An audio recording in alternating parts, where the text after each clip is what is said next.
Cameras rolling, red lights on. He just sat down smiling at the waiter, clueless. Perfect. The moment she walks in and he realizes, boom, we've got him. You really think he'll bail on a deaf woman? That's pretty harsh, even for exposing a fake. That's exactly the point. Saint Hunter can't keep up the act when it's actually inconvenient. We'll finally see who he really is. 3 colleagues, 1 hidden camera, a blind date designed to prove their company's golden boy is a fraud. Hunter Lawson built his career on inclusion, on caring, on being the good guy in a cutthroat industry. They were sure it was all a performance. They thought they were setting the perfect trap. They had no idea they were about to capture something that would change everything, just not the way they planned. Before we continue, please tell us, where in the world are you tuning in from? We love seeing how far our stories travel. He's late, Derek muttered, his thumb hovering over the record button. His 2 colleagues, Greg and Tim, leaned closer, eyes fixed on the entrance. Relax, Greg whispered. He'll show. Hunter Lawson doesn't break promises. That's his whole thing, remember? Mr. Perfect, Mr. Nice Guy. Tim snorted. Yeah, well, let's see how nice he is when he realizes what we've set him up with. Derek's jaw tightened. A deaf woman. We told him blonde, 30, named Megan, left out one tiny detail. Think he'll bolt immediately? Tim asked, adjusting his phone angle. Doesn't matter when, Derek said coldly. What matters is we catch it. The moment he realizes, the look on his face, the excuse he makes, whatever, we post it anonymously to the career forum and boom, the CFO sees the real Hunter Lawson. No way he promotes someone capable of that. Greg shifted uncomfortably. You really think he'll be that harsh? Everyone has a breaking point, Derek said. Tonight, we find his. Before we continue, please tell us, where in the world are you tuning in from? We love seeing how far our stories travel. At 6:55 p.m., Hunter Lawson pushed through the restaurant doors, his heart hammering against his ribs in a way that felt both terrifying and exhilarating. 4 years. 4 years since he'd done anything remotely like this. The hostess greeted him with a professional smile. Good evening. Do you have a reservation? Meeting someone, actually. Blind date. Her name's Megan, blonde, around 30. Of course, right this way. She led him to a table near the window where amber evening light spilled across white tablecloths. Hunter sat down, his hands restless. He caught his reflection in the window. Navy shirt, clean jeans, the face of a man who'd forgotten how to do this. June's voice echoed in his memory from earlier that evening. Daddy, you look handsome. Are you going to marry her? He laughed, kissed her curly brown hair. It's just one date, Bug. Don't get ahead of yourself. But now, sitting here, his daughter's hope felt like a weight on his chest. What was he doing? He'd locked this part of himself away for good reason. June needed stability, not... The door opened. Hunter's breath caught. Megan Smith stepped into the Riverside Grill at exactly 7:02 p.m., her long blonde hair catching the light in a way that made her seem almost ethereal. She wore a simple dress that somehow managed to look both elegant and approachable. Her eyes scanned the restaurant with practiced caution, the look of someone who'd learned to assess situations before fully entering them. The hostess approached, spoke to her. Megan's gaze tracked the woman's lips with intense focus. Then she nodded, responded. Her voice had a particular quality, clear but slightly modulated, the voice of someone who couldn't hear their own volume. From the corner position, Derek hit record. Here we go, he whispered. Hunter stood as Megan approached his table, his instincts firing on multiple levels at once. The way her eyes had tracked the hostess's lips, the slight delay in her response, the careful way she navigated the space. Megan, he said, extending his hand. I'm Hunter. She smiled, genuinely, beautifully, and took his hand. It's so nice to meet you, she said, her eyes focused intently on his mouth as he spoke. In that split second, Understanding crashed over Hunter like a wave. She was deaf. His colleagues had set him up on a blind date with a deaf woman and hadn't bothered to tell him. They told him everything, except that. The realization should have made him angry, and part of him was, but a larger part felt something entirely different. Something that reached back through years of memory to his mother's hands moving through the air, teaching him a language before he could fully speak his own. From the corner booth, Derek leaned forward, a sinister smile curling at the edges of his mouth. His phone was already recording, held steady, as he waited, hungry, for the moment Hunter would crack, the moment the mask would finally rip away. Of course he'd reject her, cruelly, publicly. He'd lash out, storm off, leaving her sitting there in humiliation, and when he did, they'd have the proof they'd been praying for. Instead, Hunter smiled, soft, steady, unwavering. He stepped forward, pulled out Megan's chair with a gentleness that made her pause, and then, as she sat, he lifted his hands. His fingers moved with effortless grace, fluent and warm, each sign slicing through the silence like a miracle Megan never expected. "It's wonderful to meet you. Thank you for being here." The entire restaurant froze, and in the corner booth, Derek's phone nearly slipped from his grip. "Wait, what is he doing?" Greg breathed, leaning forward so abruptly he almost knocked over his water glass. Are those sign language?" Derek finished, his voice hollow. "He knows sign language." Megan's entire body went still. Her eyes, those careful, guarded eyes that had learned to expect disappointment, went impossibly wide. Her mouth formed a perfect O of absolute shock. For 3 full seconds, she simply stared at his hands, then at his face, then back at his hands, as if she couldn't quite believe what she was seeing. Her own hands flew up, trembling slightly. "You know sign language?" "My mother was deaf," Hunter signed back, settling into his chair with an ease that spoke of decades of practice. "It's still my first language, honestly." Megan's hands dropped to the table. She pressed them flat against the white tablecloth as if she needed to ground herself. When she looked up at him, her eyes were glistening with something between disbelief and overwhelming relief. "I wasn't expecting," she signed, then stopped, started again. "Nobody ever—" Another pause. "You're really fluent?" 35 years of practice, Hunter signed with a gentle smile. "My mom made sure of it. Said if I was going to live in her world, I needed to speak her language properly." In the corner booth, the 3 men sat frozen, their carefully constructed plan crumbling in real time. "This can't be happening," Derek muttered, his knuckles white around his phone. He can't—" "Maybe it's an act," Tim whispered desperately. "Maybe he learned a few signs to impress her, and he'll mess up soon." "Look at him," Greg interrupted, his voice strange. "That's not a few signs, that's fluent. He's actually having a conversation." They watched as Hunter's hands moved with fluid grace, as Megan's shoulders gradually relaxed, as her guarded expression melted into something open and genuine. They watched her laugh, a real, unguarded laugh that made nearby diners turn and smile. "He's supposed to be making excuses right now," Derek said, his voice rising slightly with panic and confusion. "He's supposed to look uncomfortable, to check his watch, to—" "He looks happy," Greg said quietly. And he did. Hunter Lawson leaned forward with genuine interest, his entire face animated as his hands moved through signs. There was nothing forced about it, nothing performative. He wasn't tolerating the situation or playing nice for appearances. He was connecting. Actually, genuinely connecting. "Keep recording," Derek ordered, though his voice had lost its earlier conviction. "Maybe he's just wait. Everyone cracks eventually." But even as he said it, watching Hunter laugh at something Megan signed, watching the 2 of them fall into easy conversation like old friends, Derek felt something uncomfortable twist in his chest. It looked a lot like doubt.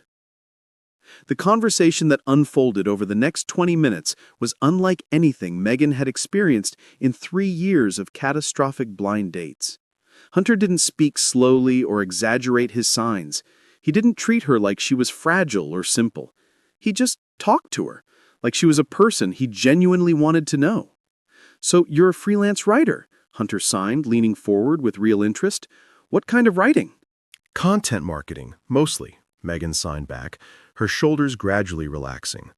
Technical documentation, website copy, the occasional blog post. It's not exactly creative writing, but it pays well and I can work from anywhere. That's incredible. Building your own business like that takes serious discipline.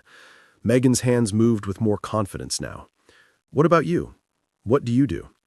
I'm a therapist at a downtown firm. Workplace counseling, conflict resolution, that kind of thing. I've been there about a year. Do you like it? Hunter paused, considering.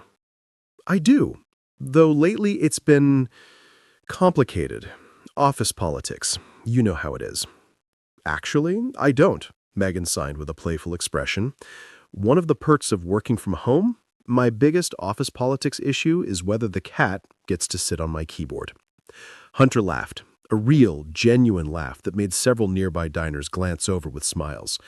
Okay, you win. That sounds infinitely better than my current situation. A server approached to take their order. Hunter smoothly transitioned to speaking aloud for the server while simultaneously signing for Megan, translating the specials without her having to ask. It was such a natural, considerate gesture that Megan felt something crack open in her chest, something that had been closed for a long time. You have a daughter, Megan signed after their food arrived, her expression thoughtful. Most men don't mention their kids on first dates until at least date 3. Hunter's face softened in a way that transformed his entire appearance. Her name's June. She's 7, obsessed with volcanoes, and currently convinced that our cat is secretly plotting world domination. She sounds amazing. She is. She's the best thing that ever happened to me. Hunter's hands moved with such tenderness. And honestly, if someone can't handle that I come as a package deal, better to know now. June's not a secret or a complication. She's my whole world. Megan set down her fork, her full attention on him. Your wife? She signed carefully. The question hung in the air between them. Hunter's hands faltered for just a moment, the first time all evening he'd hesitated. When he continued, his signs were slower, weighted with old grief. She passed away 4 years ago. June was 3. It was a heart condition nobody knew about, not even her. One day Sophia was planning June's birthday party, and 3 days later, he stopped, started again. I've spent 4 years learning how to be both parents, learning to braid hair from YouTube, learning that princess movies can actually be pretty good if you watch them 60 times. He attempted a smile, but it didn't quite reach his eyes. I locked myself away from anything relationship-related after that. Told myself June needed stability, routine, just her and me. This is actually the first date I've been on since. My daughter kept asking why I never did anything fun anymore, and I realized I didn't have a good answer. Megan reached across the table, not quite touching his hand, but close enough that he could feel the warmth of her intention. Her eyes held such gentle understanding. I'm so sorry, she signed. That must have been incredibly hard. Still is, I imagine. It was. It is. Hunter looked down at their almost touching hands. But June's taught me something important. You can't hide from life forever just because you're scared of losing again. At some point, you have to choose to live, not just survive. Is that what tonight is? Megan signed, a playful challenge in her expression. Choosing to live? Surprisingly, yes, Hunter signed back, his smile genuine now. You're much better company than my usual Friday night dates with a 7-year-old and whatever animated movie is her current obsession. Megan laughed, a sound that made nearby diners turn and smile, a sound that was unguarded and real. From his surveillance position, Derek's colleagues were growing restless. This is a complete bust, Greg muttered. He's actually enjoying himself. Look at him. Maybe he's just being polite, Tim offered weakly, waiting for the right moment to bail. But even as he said it, none of them believed it. They were watching something they hadn't anticipated. Genuine connection. Real conversation. A man treating a woman with respect and interest, not as a charity case or a cruel punchline. Keep recording, Derek said, though doubt had crept into his voice like water through cracks. By the time dessert arrived, Hunter and Megan had discovered a dozen shared interests. Both loved hiking but were terrible at identifying plants. Both thought pineapple on pizza was a crime against humanity. Both had read the same obscure fantasy series and had passionate opinions about the ending. "Tell me about your mother," Megan signed, her hands moving with careful curiosity. "What was she like?" Hunter's expression grew tender, distant with memory. "Fierce. That's the word that always comes to mind. She refused to let anyone make her feel less than because she couldn't hear. She worked as a teacher at a school for deaf children, and she was absolutely beloved. Students would come back years later just to visit her. She sounds wonderful." She was. She taught me that disability isn't weakness or limitation. It's just a different way of experiencing the world. She also made the best chocolate chip cookies in existence. I could win any argument without saying a single word. Megan's hands moved slowly. "She would have been proud of you. The way you signed tonight, the respect in it, that came from her." "I hope so." Hunter paused. Then his hands moved with careful deliberation. "Megan, I need to tell you something. I didn't know why my colleagues were so eager to set up this date, but about halfway through dinner, I noticed them." He gestured subtly toward the corner booth. "3 guys from my office. And they've been recording us." Megan's hands stilled. Her face flickered through emotions. Confusion, hurt, dawning understanding, then something harder. Anger. "Recording us," she signed sharply. "I think this was meant to be some kind of test," Hunter signed, his jaw tight. "There's a promotion at stake. They wanted to see if I'd—" He couldn't quite finish the thought. "If you'd be decent to the disabled girl," Megan signed, her hands cutting through the air with barely contained fury. "Yes." For a long moment, Megan didn't sign anything. She just looked at Hunter, her eyes searching his face for something, truth, maybe, or proof that he was different from every other disappointment. "I've been on 17 blind dates in the past 3 years, she finally signed, each movement weighted with exhausted resignation. 17 times I've watched men's faces change when they realize I'm deaf. Some leave immediately, at least they're honest. Some stay out of pity, which is worse. Some treat me like I'm fragile or simple-minded, speaking loudly and slowly like I'm a child." Her hands trembled slightly. "You're the first one who just treated me, like I'm just a person you wanted to know. Not a disability, not a charity case, not a test." She looked toward the corner booth, then back at Hunter. "So what now? Was this real, or was I just part of their game?" Hunter's hands moved with absolute conviction. "Megan, I don't care what they intended. I don't care that they set this up to catch me being cruel, to sabotage my career, to prove my character is fake." He waited until her eyes met his fully. "This, us, this conversation, this connection, has been the most real thing I've experienced in 4 years. You're funny, brilliant, talented, and you've reminded me that there's life beyond just surviving." He took a breath. "If you'll let me, I'd like to see you again. Not because of some setup or test, not to prove anything to anyone, but because I genuinely want to know you better. Because when you laugh, it makes everyone around you smile. Because tonight has been special." Megan signed, a tentative hope in her expression. "Exactly." The restaurant had grown quieter around them, other diners filtering out into the night. From their corner, Derek and his colleagues had long since stopped recording, the weight of what they'd done settling over them like ash. Megan's hands moved slowly, deliberately, each sign carrying the weight of 3 years of disappointment and 1 evening of unexpected hope. "I'd like that too." The weekend that followed moved with the strange, suspended quality of a dream that might dissolve if examined too closely. Saturday morning, Hunter made pancakes while June sat at the kitchen table, swinging her legs and chattering about the science project she wanted to do on volcanoes. "Bug, I need to tell you something," Hunter said, sliding a pancake onto her plate. June looked up, her curly brown hair wild from sleep. "What?" "Remember how I went on that date last night? The one where you looked all fancy and nervous?" Hunter smiled, despite himself. "Yeah, that one. Well, I met someone really special. Her name is Megan, and I'm going to see her again tomorrow. She might come over here, actually." June's eyes went impossibly wide.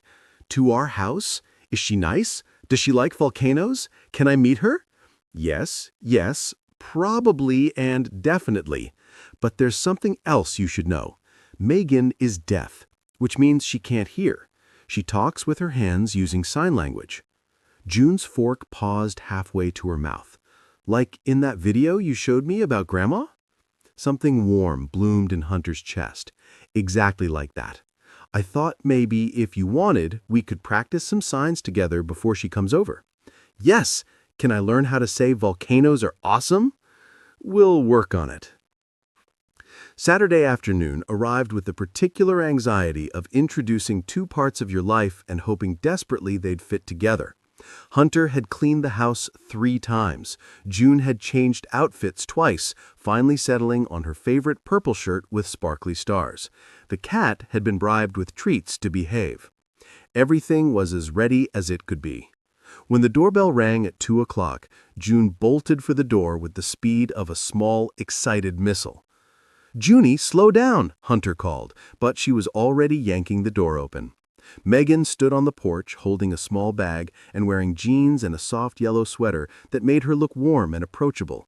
When she saw June, her face lit up with genuine delight. June stared up at her, then carefully raised her hands in the signs Hunter had taught her. "Hello, nice to meet you." The signs were clumsy, her small hands uncertain, but Megan's eyes immediately filled with tears. She knelt down to June's level, her hands moving slowly, deliberately. "Hi, June. Your dad has told me so much about you. I heard you're an expert on volcanoes?" June looked back at Hunter, who quickly signed the translation. Her face exploded into the biggest smile. "I am!" she practically shouted, then remembered and signed, "Yes, do you want to see my books?" What followed was 2 hours of pure, unexpected joy. June dragged Megan to her room, showing her every volcano book, every rock collection, every drawing she'd made. Megan examined each one with genuine interest, asking questions through sign that Hunter translated, engaging with June's 7-year-old passion as if it were the most fascinating thing in the world. They moved to the kitchen for cookies and milk. June insisted on learning more signs, turning it into a game. She'd point at objects around the house, and Megan would show her the sign. "Cookie," June would sign, giggling. "Table," she'd sign next, her small hands moving with increasing confidence. When June accidentally signed bathroom instead of butterfly, all 3 of them dissolved into laughter, the kind that comes from pure happiness, untouched by cynicism or fear. At one point, June needed to use the actual bathroom. The moment she left, Megan turned to Hunter, her hands moving with emotion. "She's incredible," she signed. "You've done such a beautiful job with her." Some days I feel like I'm barely keeping it together, like I'm one forgotten permission slip away from being a complete disaster as a parent. "You're not," Megan signed firmly. "She's confident, curious, kind, and so full of love. That doesn't happen by accident. That comes from you." Hunter's throat tightened. He hadn't realized how badly he'd needed to hear that. June burst back into the kitchen, her hands moving in an enthusiastic but completely incorrect sign that was supposed to mean friend but actually meant something closer to cheese. Megan's eyes met Hunter's, both of them fighting not to laugh. In that moment, something shifted. Something that felt less like the beginning of something new and more like pieces that had always belonged together, finally finding their way home. Monday morning arrived with the particular dread of unfinished business. Hunter walked into the office to find Derek and his two colleagues huddled by the coffee machine, their body language screaming discomfort. When they saw him, all three physically flinched. For a long moment, nobody spoke. Finally, Derek cleared his throat. "Hunter, we need to talk." "I know what you did," Hunter said quietly, his voice carrying across the break room. The confession came tumbling out like water through a broken dam. The promotion rumors, the insider information, the resentment that he, a newcomer of barely 12 months, was being considered for head therapist over people who'd been there for years. The bet. The plan to record his reaction to being set up with a disabled woman, to post it anonymously to the career forum, to destroy his reputation before the CFO could make the promotion official. "We thought," Derek's voice cracked, "we thought you were faking. The kindness, the work ethic, all of it. We thought it was an act to make yourself look good." "So you decided to test me," Hunter said flatly. "Yes. And we were wrong. About everything." Greg couldn't meet his eyes. "We watched that whole date. Watched you treat her with respect and genuine interest. Watched you connect with her like a decent human being. And we realized we'd become people we're not proud of." Tim stepped forward. "We went to the CFO this morning, before we came to you, told him what we did, showed him the video, then deleted it. He's handling our disciplinary actions. But we wanted to apologize directly." Derek's voice was raw. "What we did was cruel. To you, and especially to Megan. Using someone's disability as a punchline, as bait, there's no excuse for that." Hunter was silent for a long moment, his hands clenched at his sides. When he finally spoke, his voice was controlled but laced with hurt. "You know what the saddest part is? If you'd just talked to me, gotten to know me, none of this would have been necessary. I'm not perfect. I lose my temper. I make mistakes. I burn dinner 3 times a week, and I still can't figure out how to make June's hair look decent for school photos." He looked at each of them in turn. "But I'm not putting on an act. I don't have the energy for that. I'm just trying to do good work and be a decent person. That shouldn't be threatening." "It's not," Derek said quietly. "We made it threatening because of our own insecurity and resentment. That's on us, not you." Hunter nodded slowly. "I appreciate you coming forward. It doesn't make it okay, but it's a start. Now, if you'll excuse me, I have actual work to do." He poured his coffee and walked away, leaving 3 men to sit with the consequences of their choices. 2 weeks later, the promotion came through. Head therapist, significant raise, expanded responsibilities, an office with an actual window. But what mattered most to Hunter was the text waiting on his phone when he walked out of the CFO's office. "Congratulations. June and I are so proud. Dinner tonight to celebrate? I'll bring the non-pineapple pizza. Megan." Hunter smiled, his thumb hovering over the reply button. 4 years ago, he'd thought his story was finished, that he'd spend the rest of his life as just June's dad, going through the motions, surviving but not truly living. He'd been so wrong. He typed back, "It's a date. See you at 6.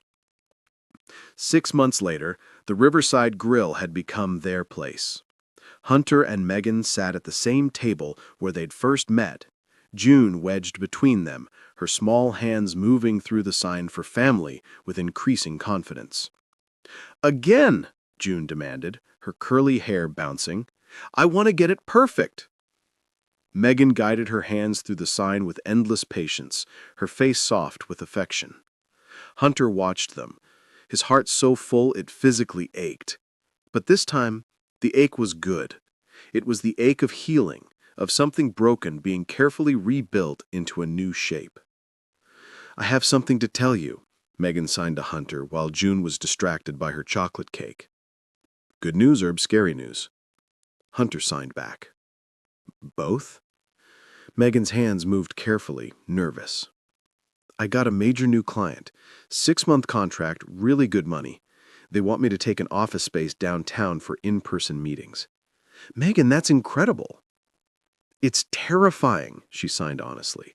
I've been remote for so long, it feels safe, controlled. But I think I'm ready to put myself out there more, to be visible, to stop hiding. Hunter understood what she wasn't saying, that 6 months ago, she'd been on her last blind date, resigned to isolation. Now she was choosing risk, choosing life.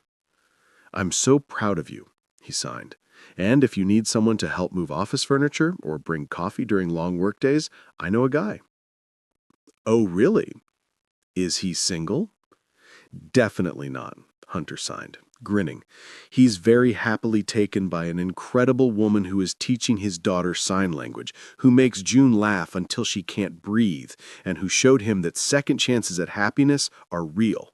June looked up from her dessert, chocolate smeared across her face, and signed with exaggerated care. Are you guys being mushy again? Both adults laughed, the kind of laughter that comes from pure joy. Megan signed back, very mushy. Is that okay? June pretended to consider it seriously, then signed, I guess it's okay, but only because you're really nice and you don't like pineapple on pizza either. That's very important. As they left the restaurant that evening, Hunter carried June on his shoulders, while Megan walked beside them, her hand finding his. They made quite a picture. The single father who'd learned to parent alone, the daughter who'd lost her mother but found new love, and the woman who'd almost given up before finding connection in the most unexpected place. Derek passed them on the street, heading into the restaurant with his own family.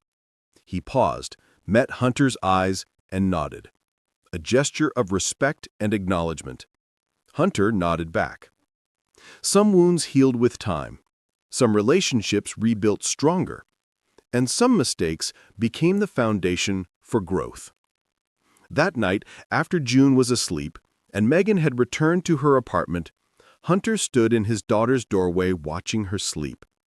She clutched the stuffed volcano Megan had given her, her face peaceful in the soft glow of her nightlight.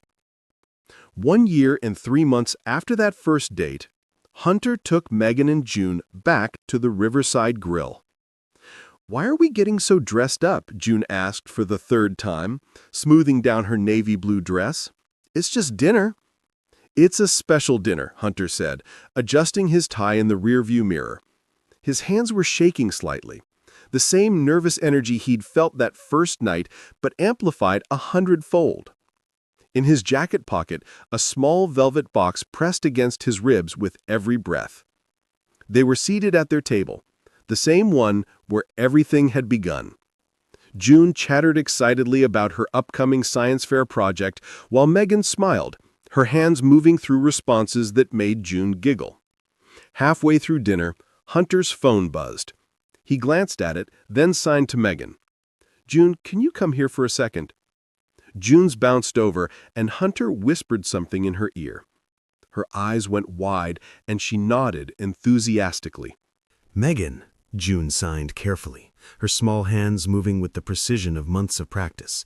Can I ask you something important? Megan's brow furrowed with curiosity. Of course, sweetie. June took a deep breath, then signed. Would you like to be part of our family? Like, officially? Forever? Megan's hands froze mid-sign. Her eyes darted to Hunter, who had stood up and moved beside the table. He was lowering himself to one knee, pulling out a small velvet box. The entire restaurant seemed to hold its breath. Hunter's hands moved with trembling emotion as he signed, Megan Smith, you walked into my life when I'd convinced myself I was done living. You saw me, really saw me, and chose to stay. You've taught June that love doesn't have limits. You've shown me that broken things can heal into something even more beautiful. He opened the box, revealing a simple, elegant ring that caught the amber light.